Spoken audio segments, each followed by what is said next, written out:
Taib, surah Al-Bayyinah secara tertib Al-Quran masuk pada surat ke-98,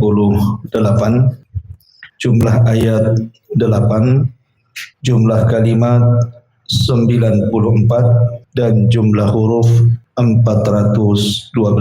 Adapun tentang apakah dia Makkiyah ataupun Madaniyah, maka terjadi khilaf ulama, tetapi mayoritas para ulama atau jumhur mengatakan bahwa surah Al-Bayyinah ini adalah Madaniyah, artinya turun setelah hijrah Nabi SAW. Ada beberapa alasan yang nanti kita akan jelaskan. Adapun tentang keutamaan daripada surah Al-Bayyinah ini, dijelaskan bahwa ketika turunnya surah Al-Bayyinah ini, Nabi SAW memanggil seorang sahabat namanya Ubay ibn Ka'ab, dan itu berdasarkan riwayat Bukhari dari Anas bin Malik radhiyallahu an bahwa Nabi SAW suatu ketika memanggil Ubay ibn Ka'ab. Dan perlu antum ketahui bahwa Ubay bin Ka'ab ini adalah satu di antara 4 sahabat yang direkomendasikan Rasul untuk diambil Qur'annya. Kata Nabi SAW, ambillah Al-Quran dari 4 orang. Salah satunya adalah Ubay ibn Ka'ab, kemudian Abdullah ibn Mas'ud, kemudian Salim maula Abi Khudaifah. Nah, suatu ketika sudah berada di depan Nabi SAW, tiba-tiba Rasul mengatakan, "Ya Ubay, innallaha amarani an aqra'a 'alaika lam yakunil ladzina kafaru min ahlil kitab." Wahai Ubay, sesungguhnya Allah memerintahkan aku untuk membaca surat ini kepadamu.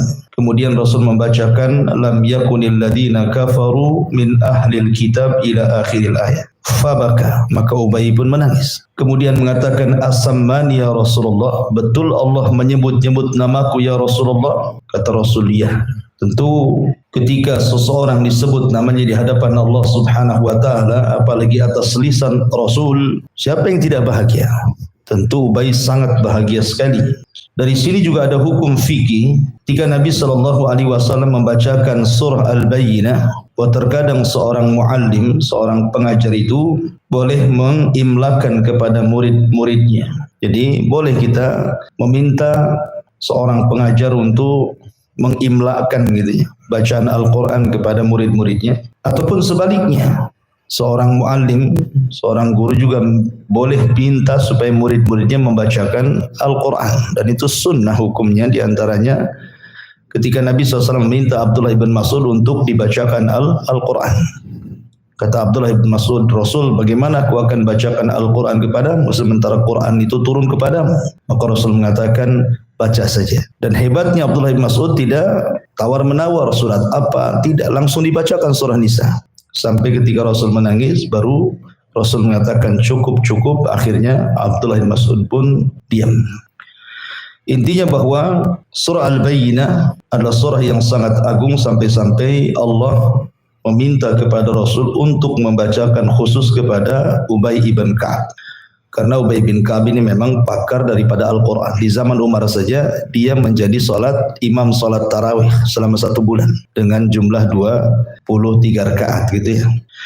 Baik, kita masuk pada tafsirnya. Di sini Allah mengatakan lam yakunil ladzina kafaru min ahlil kitabi wal musyrikina munfakkina hatta ta'tiyahumul bayyinah. Tidaklah orang-orang kafir dari ahli kitab dan orang-orang musyrik munfakkina, mereka meninggalkan agama mereka hatta ta'tiyahumul bayyinah, sehingga datang kepada mereka al-bayyinah, keterangan yang jelas. Di sini Allah Subhanahu wa taala menyebut 2 kelompok dari orang kafir.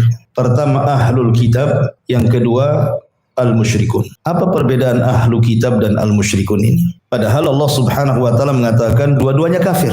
Lam yakunil ladzina kafaru. Mereka kafir semuanya. Ahlu kitab ya kafir, orang-orang musyrik juga kafir. Lalu kenapa Allah Subhanahu wa taala bedakan di sini? Ahlu kitab sendiri dan orang-orang musyrik sendiri.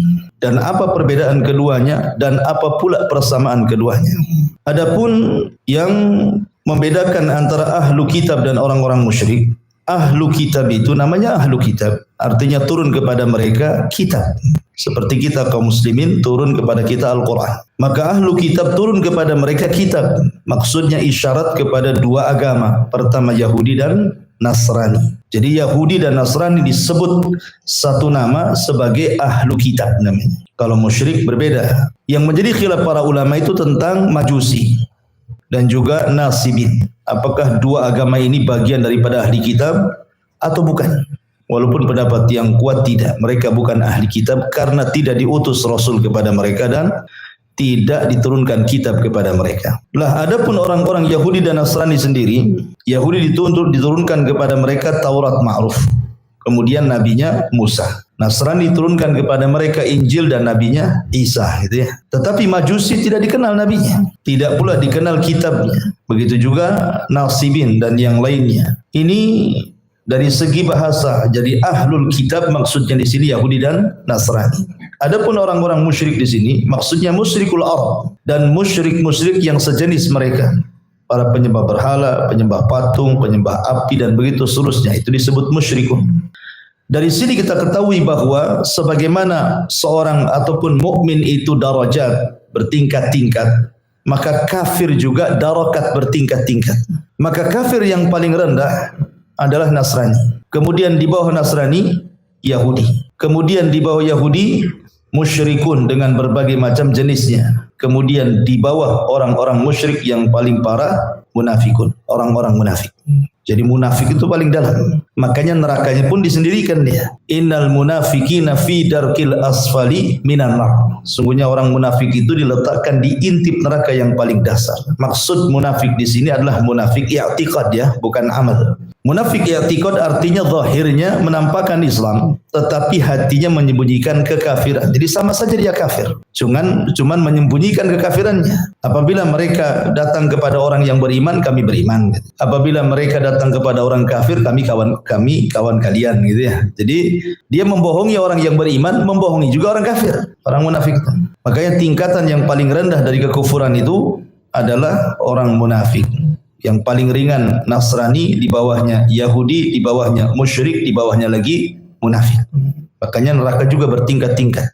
Taib, lalu apa perbedaan orang-orang ahlu kitab dari kalangan Yahudi dan juga Nasrani dengan orang-orang musyrik?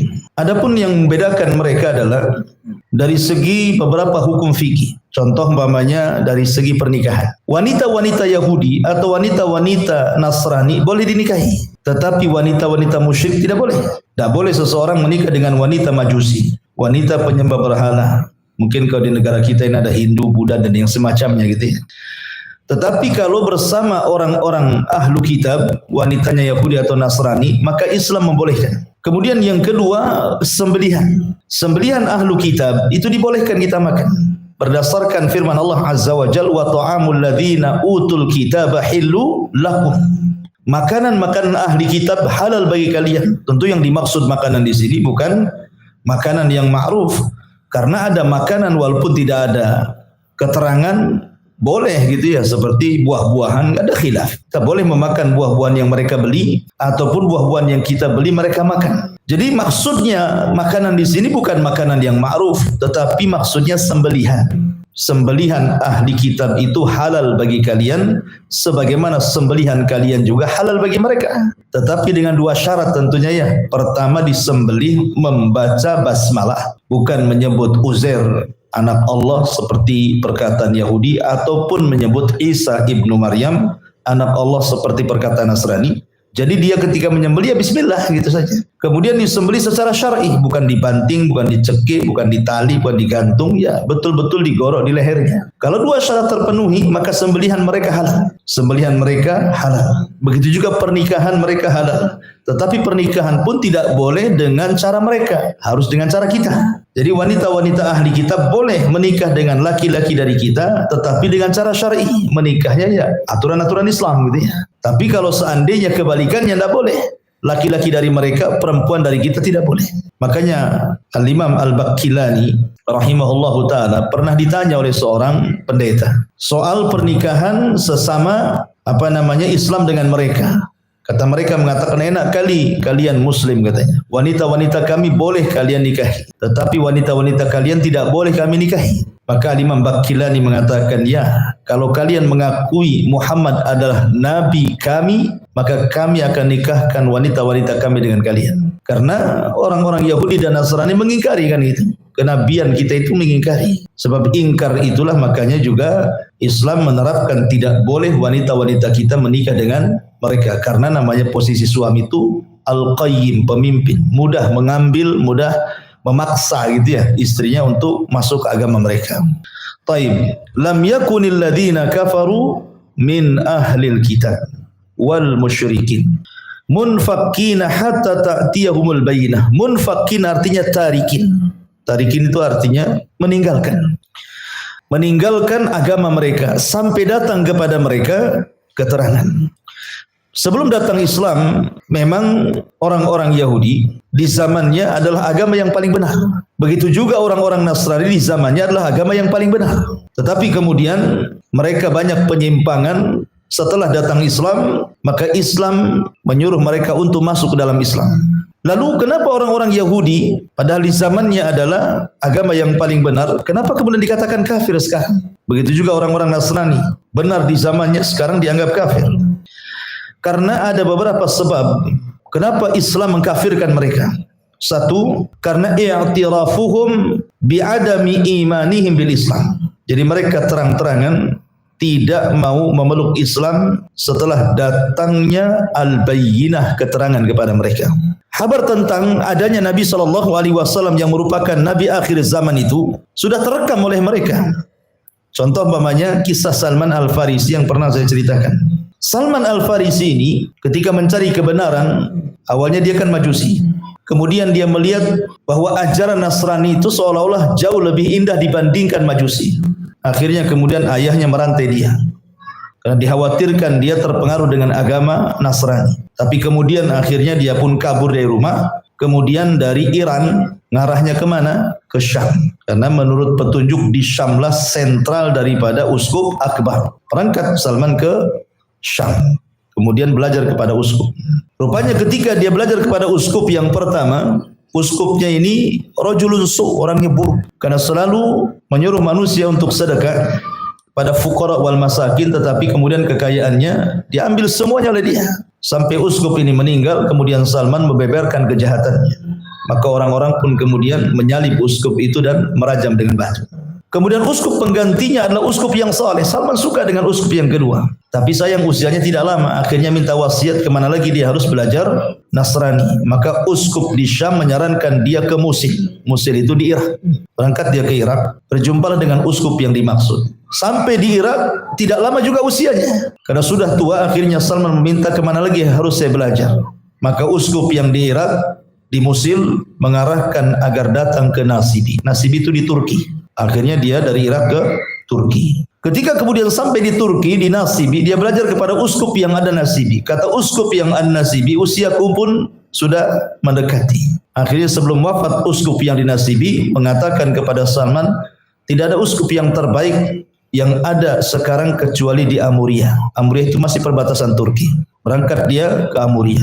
Rupanya sama yang di Amuria juga sudah sepuh. Dan belajar berapa tahun dia pun kemudian menghembuskan nafas terakhir. Tetapi kata uskup yang terakhir di Amuriah ini, kau tidak perlu cari uskup lagi belajar katanya. Karena ini tahun kenabian. Lah kalimat ini tahun kenabian yang keluar dari uskup di sini menunjukkan apa? Orang-orang Nasrani membaca kitab-kitab mereka kan. Akan ada nabi yang akan menutupi seluruh para nabi. Makanya Salman kemudian bertanya kepada uskup yang ada di Amuriah itu, kemana aku harus cari nabi tersebut, di mana daerahnya? Maka kata uskup tersebut, kau datang saja ke daerah yang banyak pohon kurma, di situ banyak bukit warnanya, batunya hitam-hitam, harratain. Kemudian kalau ketemu orangnya, maka lihatlah 3 tanda, dia tidak makan sedekah, dia makan hadiah, dan ada stempel kenabian di antara 2 bahunya. Bayangkan dari Turki akhirnya dia pun membayar mahal untuk datang ke Madinah yang ketika itu ada kabilah Bani Kalbin dari Yathrib yang sedang berniaga ke Turki.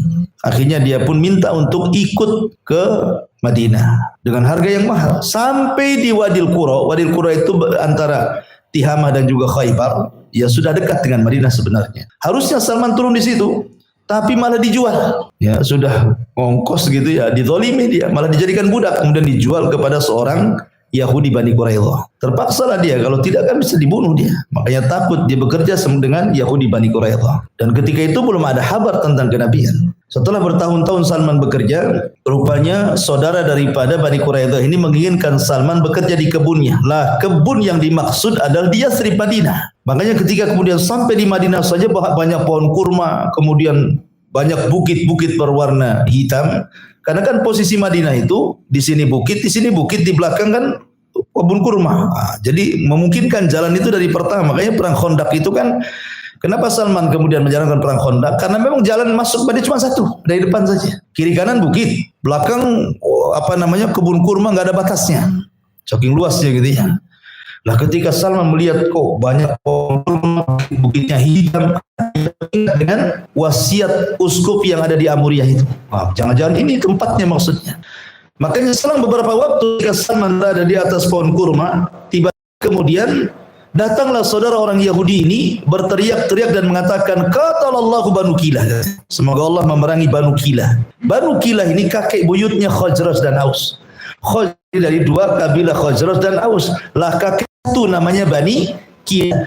Orang-orang Yahudi kalau menghina Khazraj dan Aus, sebut kakek buyut mereka dan mengatakan qatalallahu Bani Kilah. Semoga Allah memerangi Bani Kilah. Kemudian kata orang Yahudi ini, kenapa kau berteriak seperti itu? Dia mengatakan, celaka, Khazraj dan Aus sedang berkumpul di Kuba karena ada orang yang mengaku nabi yang berasal dari Mekah. Oh, Salman ini berada di atas pohon, dengar gitu kan kaget dia.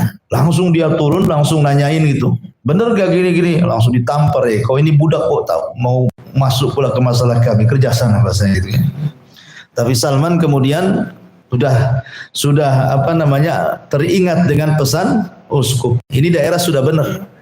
Kemudian sekarang muncul seorang nabi. Tapi lihat bagaimana Nasrani Yahudi ini bencinya kepada Nabi SAW sampai mengatakan qatalallahu Bani Kilah itu. Ketika kemudian Salman mendengar bahwa Nabi sudah sampai di kota Madinah, dia ingin membuktikan ciri-cirinya. Ciri-cirinya kan tidak makan sedekah. Dia bawa kurma disedekahkan, Rasul tak mau. Kemudian yang kedua, dia bawa hadiah, Rasul makan dan sahabatnya makan. Kemudian yang ketiga, dia ingin melihat stempel kenabian. Tidak bisa karena memang di balik pundak kan pakai baju, sehingga enggak mungkin Rasul main singkap gitu ya. Sehingga Salman tidak berhasil melihat tanda itu kecuali ketika Rasul sedang mengadakan penguburan jenazah. Kemudian sedang menggali lubang. Sambil menggali lubang, Rasul kemudian ngobrol dengan sahabatnya. Kemudian Salman mengintip-intip belakang punggungnya, Rasul perasan. Kemudian Rasul menyingkap pundaknya, tiba-tiba nampak stempel kenabian di balik pundak Rasul. Salman meluk, dari situlah dia masuk Islam.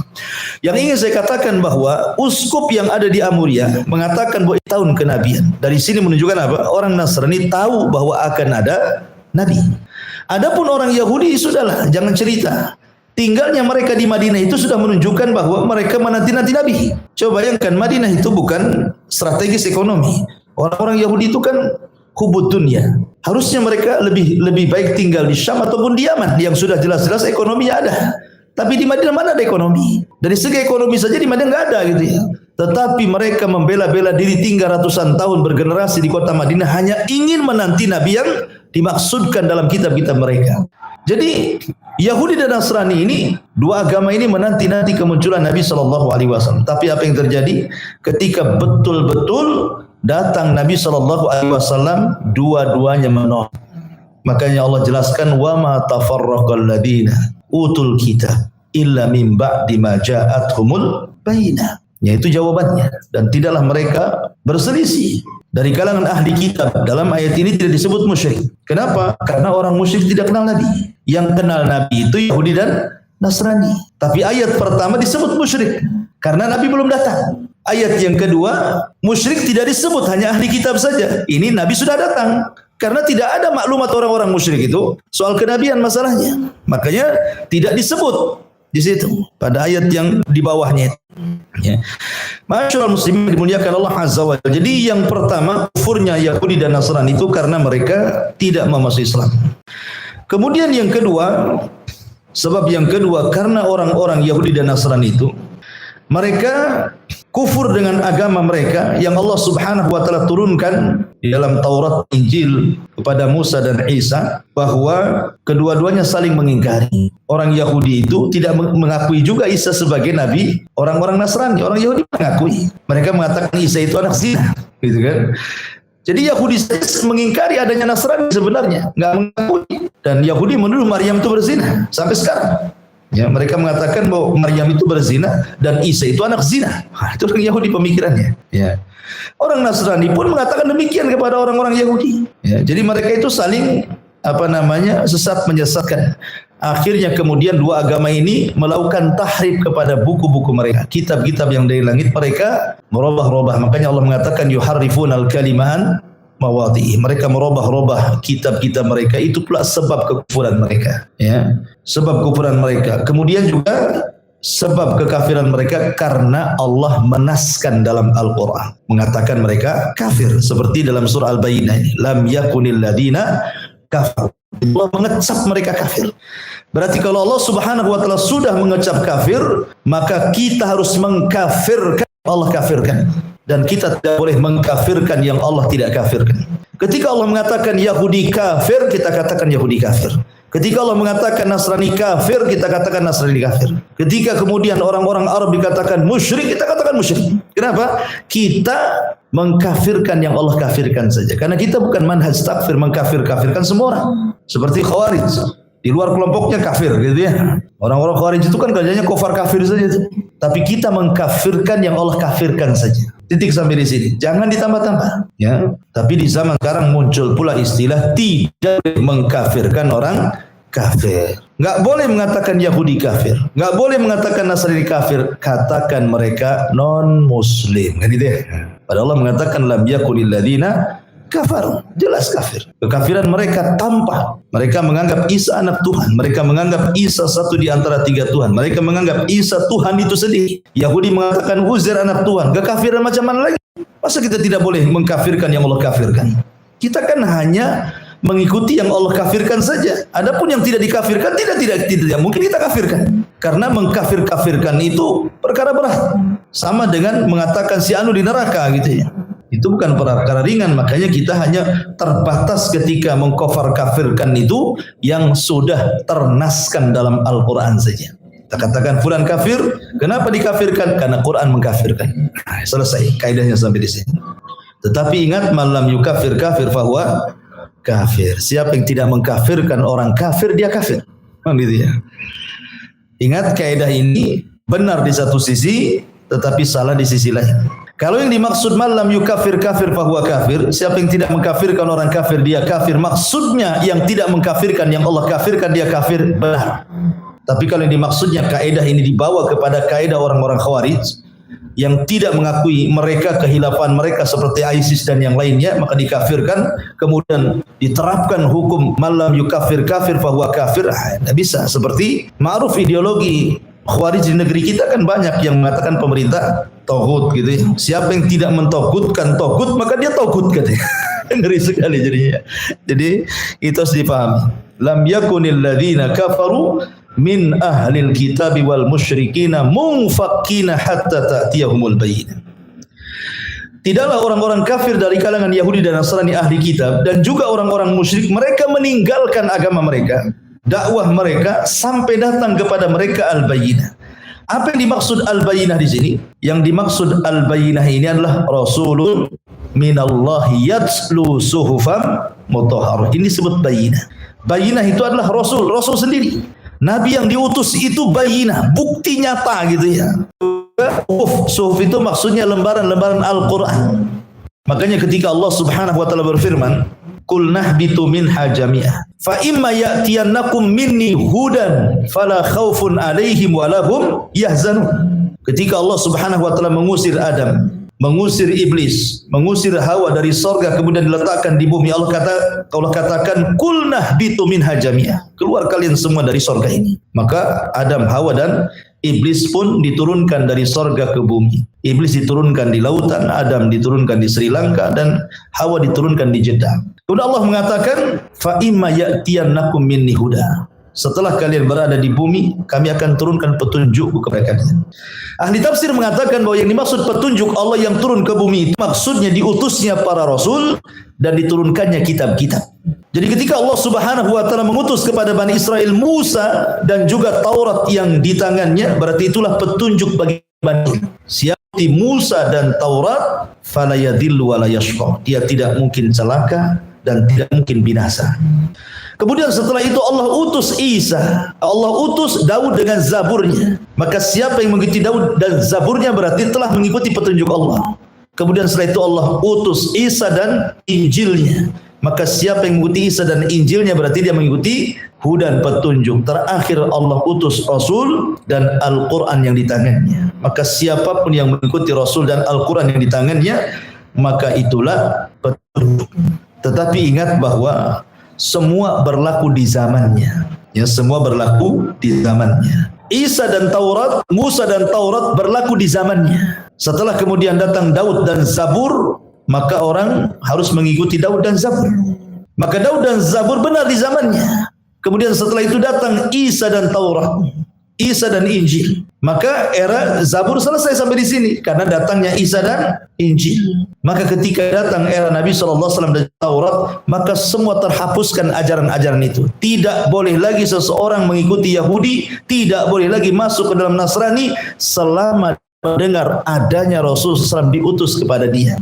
Makanya ada hadis mengatakan, tidaklah Yahudi dan Nasrani mendengar kedatanganku kemudian dia tidak beriman, maka mereka pantas masuk ashabul jahim, masuk akan neraka jahanam. Ya kan?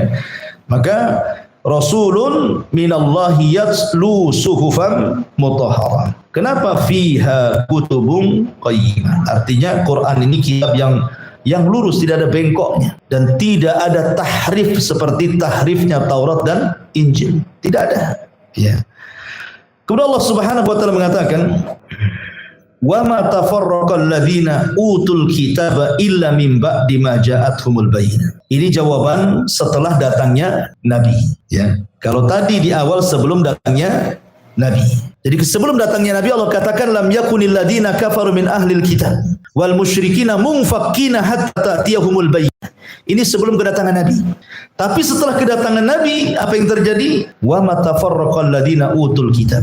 Dan tidaklah orang-orang yang dianugerahi kitab, maksudnya Yahudi dan Nasrani itu, mereka berselisih kecuali setelah datang kepada mereka keterangan. Sebelumnya mereka sepakat. Yahudi sepakat, Nasrani sepakat. Sepakat akan apa? Akan kemunculan nabi akhir zaman. Yahudi sepakat, tidak ada khilaf di antara mereka bahwa akan muncul seorang nabi. Tapi setelah datang Nabi SAW dan rupanya Nabi itu bukan dari Bani Israel tapi dari Bani Ismail, mulai berselisih, mulai hasad. Kenapa Allah Subhanahu wa taala mengutus Jibril salah alamat? Harusnya ke Bani Israel, diberikan pula ke Bani Ismail katanya. Mulailah mereka hasad, kibar, sombong, mulai bermusuhan dengan kaum muslimin. Ya. Begitu juga orang-orang Nasrani sama. Karena Yahudi dan Nasrani itu kan dua-duanya Bani Israel. Dan Isa itu nabi yang terakhir dari nabi-nabi Bani Israel. Yahudi ya Bani Israel, Nasrani juga Bani Israel. Dan nabi terakhir Bani Israel, Nabi Isa, itu nabi yang terakhir. Sehingga mereka kecewa. Kenapa Bani Israel? Kenapa pula Bani Ismail? Maksudnya keturunan Ismail ibn Ibrahim alaihi salatu wassalam. Apalagi kemudian hasadnya kepada orang Arab itu memang sudah tertanam sejak zaman dulu. Yahudi itu tidak suka dengan orang Arab sejak dulu. Dan itu ditampakkan dari kebencian kepada Musa dan kecintaan kepada Harun. Mereka tidak suka dengan Musa, tapi mereka suka dengan Harun. Bani Israel itu. Alasannya apa? Pertama karena Musa tidak hidup bersama mereka. Hidup di istana Fir'aun dari kecil sampai dewasa. Yang kedua habis itu hijrah kemana? Ke Madian. Menikah dengan wanita Arab. Bukan wanita Bani Israel. Anak dari seorang rajulun salih namanya Syu'aib. 10 tahun di sana. Baru kemudian pulang ke Mesir, baru bergabung dengan Bani Israel. Tapi Harun kan tidak. Harun tidak hidup di istana Firaun, memang hidup bersama Bani Israel dari kecil sampai dewasa. Dan Harun tidak pernah menikah dengan orang Arab, memang menikah dengan orang Bani Israel. Akhirnya Bani Israel itu kecintaan kepada luar biasa. Tapi kepada Musa mereka ya benci-benci rindu lah mungkin bahasanya. Karena Musa itu selalu diuji oleh Bani Israel yang tidak pernah dialami oleh Harun. Ya, ujian banyak sekali, makanya kenapa kesabaran Musa itu sampai ke tingkat azam, makanya dia masuk pada ulul azmi minar rusul. Baik. Jadi wa ma tafarraqal ladina utul kitab illa min ba'di ma ja'atkumul bayyinah, kecuali setelah datang kepada mereka al bayyinah, keterangan. Datang kepada mereka nabi, rasul mendakwai mereka, mendialog dengan mereka dan macam-macam, tapi mereka tidak mau beriman. Padahal telah nyata jelas. Contoh nih, ketika orang-orang Yahudi datangi orang-orang musyrik Arab, orang-orang waktu itu Rasul belum hijrah, masih di Mekah. Datang orang-orang Quraisy ke Madinah, karena orang-orang musyrik tahu bahwa orang-orang Madinah itu orang cerdas, diberikan kitab kepada mereka. Maka orang musyrik itu bermusyawarah. Di tempat kami di Mekah ada orang ngaku nabi. Bagaimana menurut kalian wahai pembesar Yahudi? Maka orang Yahudi mengatakan, oh ada orang ngaku nabi di tempat, begini saja. Berikan dia 4 soalan. Kalau dia bisa menjawab, memang dia seorang nabi. Kalau dia tidak bisa menjawab, memang dia bukan seorang nabi, artinya ragukan kenabiannya. Ya kan? Kemudian diajari, katakan kepadanya 1 tentang ruh. Apa itu katanya kan? Yang kedua, makanan penduduk sorga itu yang pertama dimakan apa? Kemudian tentang seorang raja yang berkeliling dunia berdakwah ke sana kemari, macam mana kabarnya? Kemudian orang-orang yang terjerembab dalam gua, macam mana ceritanya? Maka akhirnya orang-orang musyrik setelah punya bahan, pulang mereka ke Mekah. Kemudian betul-betul bertanya kepada siapa? Kepada Nabi, dan mengatakan kami siap beriman kalau kau bisa menjawab 4 soalan ini. Kemudian disebutkan, karena Nabi SAW saking senangnya nih dengan 4 pertanyaan ini. Karena apa? Konsekuensinya mereka siap beriman. Akhirnya Rasul mengatakan ghadan jawabannya, besok jawabannya, lupa mengucapkan insyaallah. Ketika lupa mengucapkan insyaallah, akhirnya telatlah jawabannya. Jibril telah turun, ya, karena tidak mengucapkan insyaallah tadi. Tapi Jibril pun akhirnya turun juga memberikan jawabannya. Artinya bahwa kalau seandainya orang-orang Yahudi itu tahu bahwa soalan mereka telah terjawab dan semuanya benar, artinya memang dia seorang nabi. Dan mereka tahu Rasul itu seorang nabi. Tapi karena hasadnya, mereka tidak beriman. Makanya orang cerdas Yahudinya, mereka beriman. Seperti umpamanya kisah Abdullah ibn Salam. Abdullah ibn Salam itu kan muftinya Yahudi Madinah. Semua orang Madinah kalau ada persoalan, pasti datang kepada Abdullah bin Salam. Itu tokoh besar Yahudi itu. Ketika melihat Nabi SAW Madinah, kemudian berdiskusi, masuk Islam dia. Tapi kan tidak menjadikan Islam pengikutnya. Tokohnya masuk Islam, pengikutnya pula tidak masuk Islam kan. Makanya orang Yahudi selama Nabi SAW tinggal di Madinah, tidak banyak orang yang masuk Islam dan bisa dihitung dengan jari. Sedikit sekali orang Yahudi itu, sampai Rasul wafat.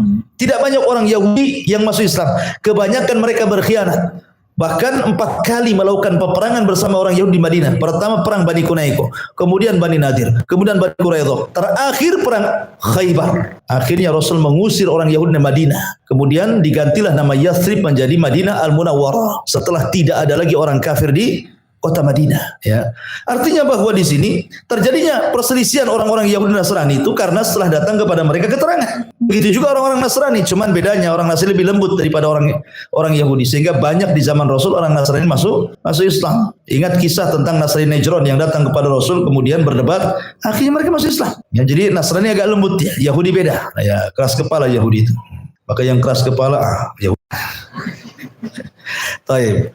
Kemudian Allah Subhanahu wa taala mengatakan, "Wa ma umiru illa liya'budullaha mukhlishina lahuddin hunafa wa yuqimus salata wa yu'tuz zakata wa dzalika dinul qayyim." Dan tidaklah mereka diperintah. Maksudnya siapa mereka? Ya semua agama di luar dari Islam, termasuk juga Islam. Semua manusia, Yahudinya, Nasraninya, musyriknya, Islamnya, tidaklah mereka semua diperintahkan illa liya'budullah, kecuali mereka harus beribadah kepada Allah. Mukhlishina lahuddin, mengikhlaskan ketaatan mereka kepada Allah, hunafa, dan mereka harus menjauhi kesyirikan. Dari sini ada 3 faedah yang disebutkan para ulama. Pertama, perintah ibadah. Bahwa perintah ibadah itu adalah perintah pertama kali Allah ciptakan semua makhluk. Kenapa Allah ciptakan manusia, jin, malaikat? Kenapa Allah ciptakan lautan, gunung, matahari, langit, bumi? Kecuali untuk beribadah. Adapun makhluk yang berakal secara khusus Allah mengatakan wa ma khalaqtul jinna wal insa illa liya'budun. Tidaklah kuciptakan jin dan manusia kecuali mereka disuruh untuk beribadah. Adapun secara umum wa in min kulli syai'in illa yusabbihuna bihamdi walakin la tafqahuna tasbihahum. Dan tidaklah segala sesuatu yang Allah ciptakan melainkan semua bertasbih, beribadah kepada Allah. Tapi kalian tidak paham tasbih mereka. Artinya bahwa segala sesuatu diciptakan beribadah. Yang kedua, setelah kemudian kita paham ibadah, kita dilarang untuk menyekutukan Allah. Kita dilarang untuk menyekutukan Allah mukhlishina lahuddin. Betul-betul ketaatan itu diberikan kepada Allah Azza wa Jalla hunafa. Hunafa itu artinya mail minasyirki. Menjauhi kesyirikan itu disebut hunafa. Ya, makanya orang-orang Arab yang masih mengikuti agama Ibrahim itu disebut hanif. Hanif itu artinya mail minasyirki. Seperti Waraqah ibn Naufal, itu kan masih hanif, ya kan, tidak mengikuti agama musyrikun, masih berpegang dengan agama tauhid. Walaupun mereka tidak tahu cara beribadah, tapi hati mereka itu mengingkari kesyirikan. Ya, Waraqah ibn Naufal, kemudian beberapa ada 4 orang, ya, tokoh di zaman jahiliyah itu yang hanif, tidak mau menyekutukan Allah Azza wa Jalla. Ya. Intinya bahwa kemudian yang ketiga adalah ittiba. Ittiba itu artinya hanya mencontoh ibadah kepada Allah dengan mengikuti contoh Nabi SAW. Ini menjadikan syarat ibadah. Syarat ibadah itu 2 kan.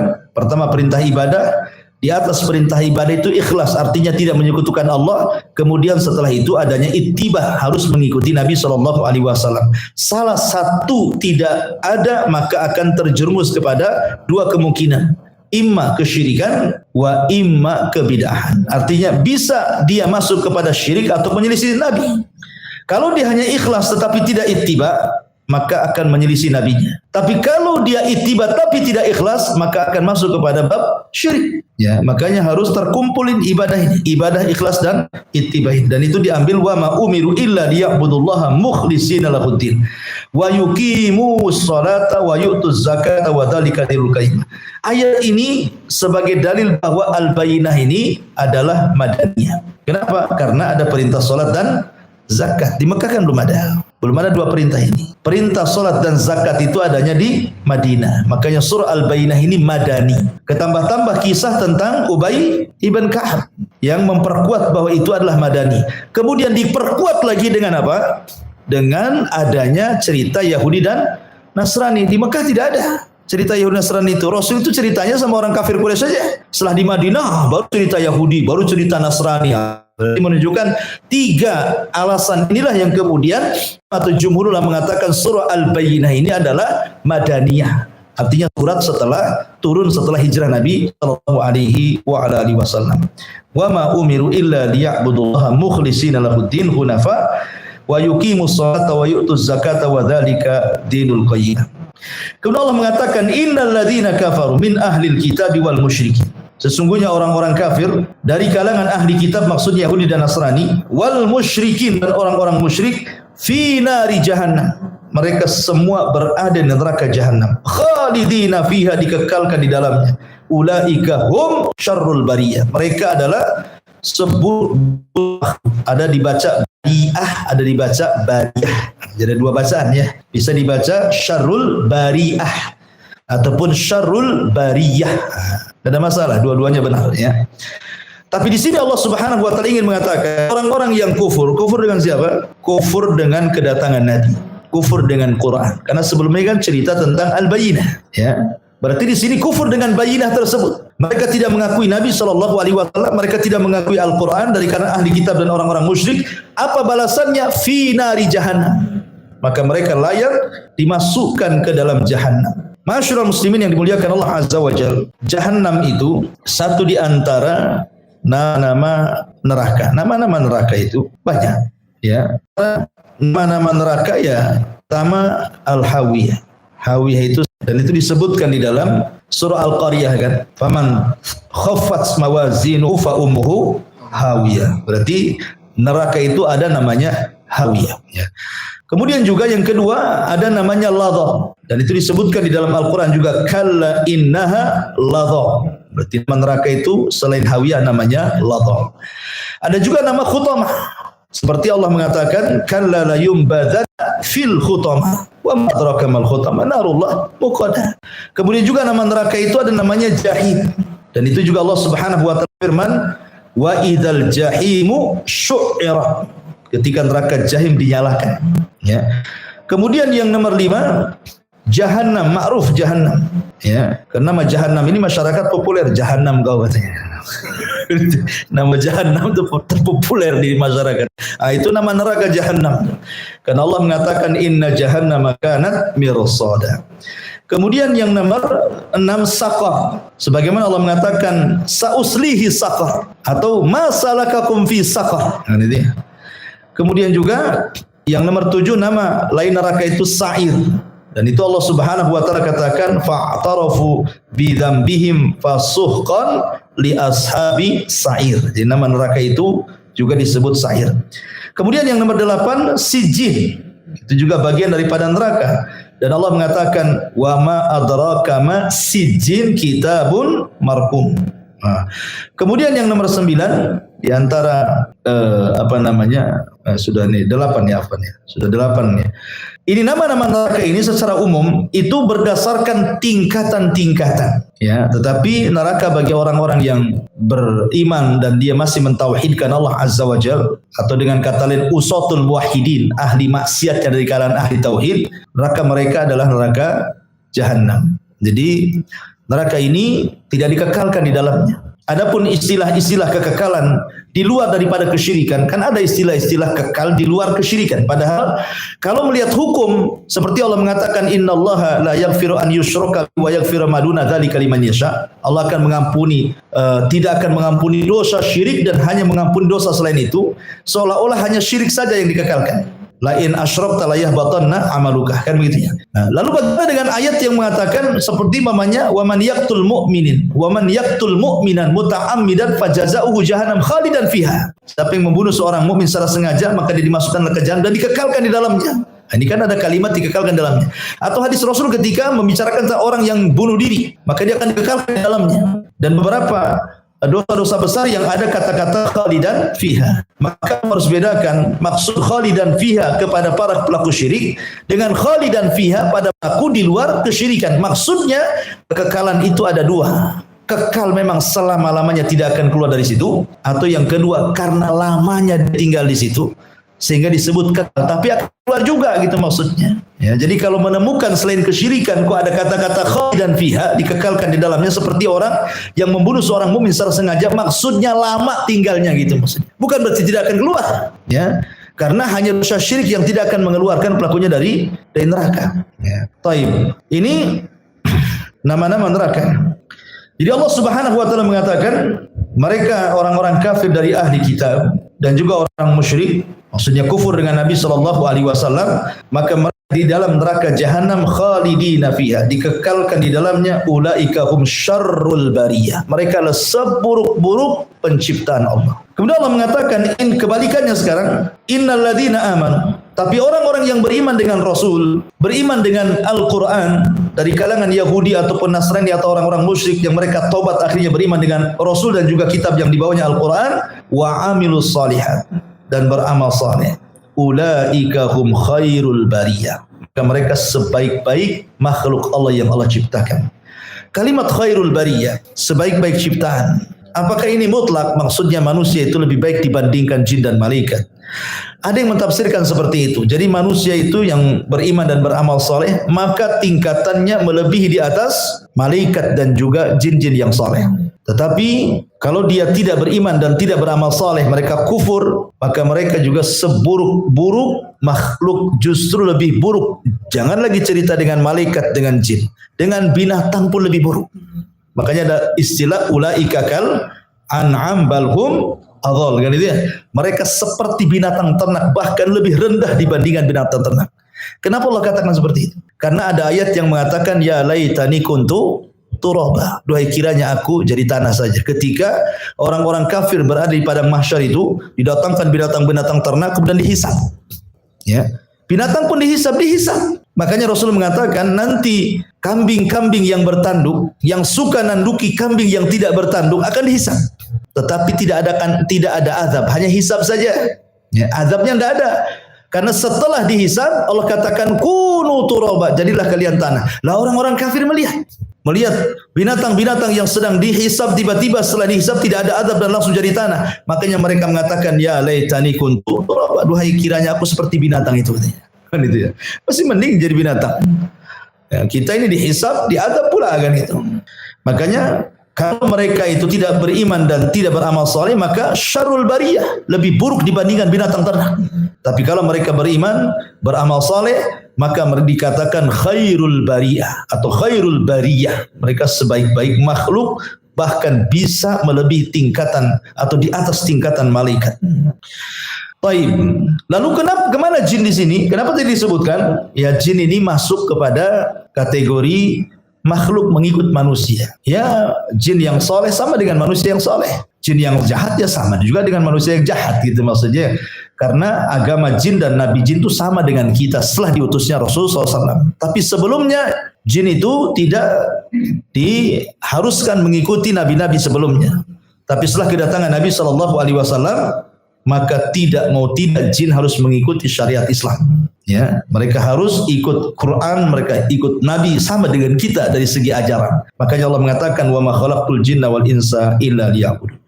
Kemudian Allah mengatakan sebagai balasannya, jazaohum inda rabbihim jannati adnin tajri min tahtihal anhar khalidina fiha abada radhiyallahu anhum wa radu an dzalika liman khasyiya rabbah. Balasan mereka orang-orang yang beriman dan beramal saleh adalah sorga-sorga. Lihat di sini katakan jannati adnin. Kalimat jannat di sini menunjukkan apa? Sorga itu bukan satu tingkatan. Sorga itu banyak tingkatan-tingkatannya. Sama kalau tadi kita sebutkan neraka gitu ya. Maka neraka juga ada tingkatan-tingkatannya kan. Maka sorga juga sama. Lalu seperti apa tingkatan sorga itu? Sorga pun punya nama-nama kan. Pertama al-jannah. Dan itu ma'ruf dalam Al-Quran, kalimat al-jannah seperti mathalul jannatil lati wa'idal muttaqun. Permisalan sorga yang diperuntukkan untuk orang yang bertakwa. Jadi nama sorga itu yang pertama al-jannah. Kemudian yang kedua Darussalam. Nama sorga itu disebut Darussalam karena Allah mengatakan lahum Darussalam inda rabbihim. Kenapa disebut salam? Semua sorga itu salam. Salam itu keselamatan. Orang masuk surga pasti selamat. Selamat dari apa? Dari semuanya. Ya, selamat dari penyakit hati dan penyakit badan. Di surga itu tidak ada kena penyakit. Selamat badan kita, tidak ada kolesterol, tidak ada darah tinggi, tidak ada macam-macam, tidak ada. Selamat dari omongan manusia di dunia. Sebentar aja antum sakit sama orang. Nah, kenapa sih anu ngomong ini sama antum? Mau sakit antum kan itu. Di surga selamat. Karena ucapan yang pertama kali orang masuk surga itu apa? Salamun alaikum bima sabartum, keselamatan bagi kalian. Jadi makanya surga disebut Darussalam.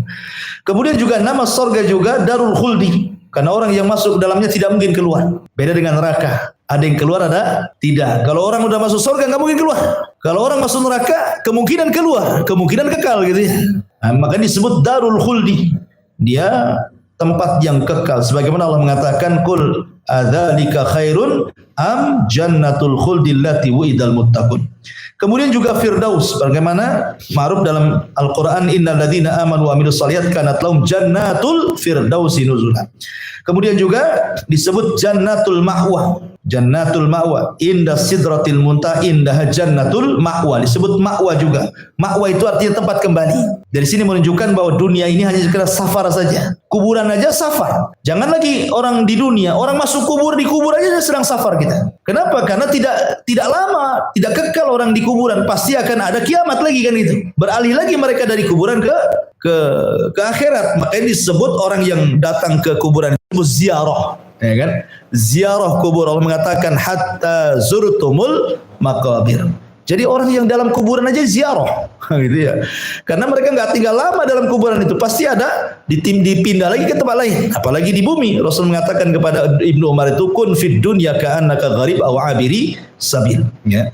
Baik, kemudian juga disebut Jannatun Naim ya karena banyak kenikmatan di dalamnya. Termasuk juga Darul Ijlal. Ya, Darul Ijlal disebut sebagaimana riwayat Ibnu Abbas radhiyallahu an dan juga disebut Darul Al-Maqamah. Sebagai Allah mengatakan wa qalul hamdulillahilladzi adhaba 'anal hazan inna rabbana laghafurun syakur alladzi ahallana darul darul muqamati min fadli. Jadi disebut juga darul muqamah. Itu macam-macam surga.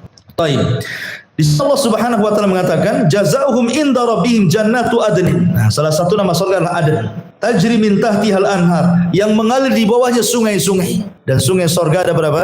Ada 4. Anharun min ma'in lam yataghayyar ta'muh. Air bersih tidak berubah-ubah rasanya. Kalau kita butuh air bersih saja, antum harus beli. Sana tidak perlu beli, tidak perlu pasang depot air. Ya, sudah memang tinggal minum saja gitu ya. Dan tidak berubah, murni, betul-betul jernih ya dari sumbernya. Kemudian wa anharun min labanin, ya, dari sungai dari susu. Kemudian wa anharun min asalin, dari madu. Kemudian wa anharun min khamrin, dari khamr. Berarti ada 4, air bersih, air susu, air madu, air khamr, ya. Dan itu berbentuk sungai. Susu nggak perlu merah, sudah ada sungainya, tinggal nyiduk saja kan. Kemudian Allah mengatakan, dan sungai di sorga kata para ulama tidak memiliki dinding kiri kanan. Nah, kalau kita kan ada dinding sini di sini, so kalau dindingnya habis ya melebarlah kemana-mana akhirnya kan. Sorga nggak ada dinding kiri kanan, ya begitu saja. Ya, keajaiban di sorga itu. Kemudian Allah mengatakan min tahtihal anar khalidina fiha, dikekalkan di dalamnya abada selama-lamanya, radhiyallahu anhum wa radu'an, dan mereka Allah ridhai karena mereka ridha kepada Allah Subhanahu wa taala. Dzalika liman khasyya rabbah, itu bagi orang yang takut dengan Allah Subhanahu wa taala. Inilah di antara tafsir singkat daripada surah Al-Bayyinah. Jadi secara global surah Al-Bayyinah ini menceritakan tentang hal ikhwah orang-orang kafir. Yang ketika sebelum datang Nabi SAW mereka sepakat menunggu kedatangannya, tapi setelah datang terjadi perselisihan. Sebagian mereka ada yang ikut, sebagian mereka ada yang menolaknya. Maka orang-orang yang ikut, maka mereka disediakan surga Aden, mengalir di bawahnya sungai-sungai, dan mereka kekal dalamnya. Siapa yang menolak, maka mereka akan dimasukkan ke dalam neraka Jahannam, dan mereka adalah seburuk-buruk manusia. Itu secara global daripada surah Al-Bayyinah. Wallahu a'lam.